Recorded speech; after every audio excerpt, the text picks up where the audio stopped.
Сәлем оқырман. Бүгін болса Мөлдір мен Айсұлтан эфирге шыққан болатын. Екеуінің ара қатынасы тіптен жаман болып кеткен. Тіпті кездесу түгелі сөйлесу болмаған екен. Таныстықтары сыртта тоқтағанын айтты. Бір сөздерінде Мөлдір еңлікті ара қатынастарына түскенін ескере кетті. Мөлдірдің айтуы бойынша Айсұлтан екеуі кездесуге шығу керек болған екен. Екеуі бір-бірін түсінбей кездесу содан болмады. Мөлдір болса сырт боран ғой дегенді, Айсұлтан оны сылтау. Шықпай қояйық деп түсініпті, намет деп ойлап. Солай Мөлдір болса Айсұлтанда үйге барады деп ойлаған екен. Кездесуді кейінге қалдырған болатын. Ал енді бір Инстаграм желісін қараса, Айсұлтан үйіне бармапты. Еңліктің өтінішімен кино көруге келдік деп сторис салады екен. Сол еңлікті таңдағандай болды да.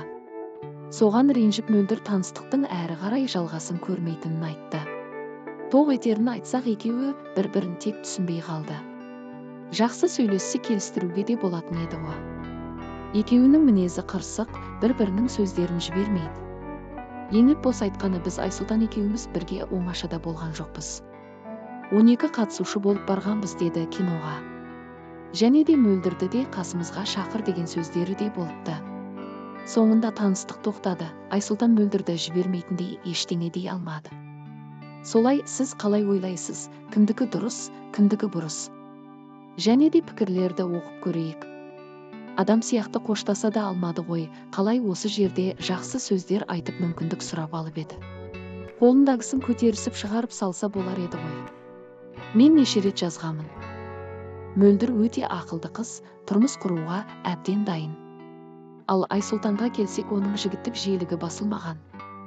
Ақылы қысқа, ой қабілеті төмендеу. Әлі үйленбейді, сөйлеген сөздері баланың былтырға. Және мына қолдаушылар да красавчик Айс деп құтыртып жіберді. Еңлік оңбаған сиқыр қыз. Мөлдір өте орынды айтты, барлық жанкүйерлер айтып жатыр, барып кешірім сұра деп.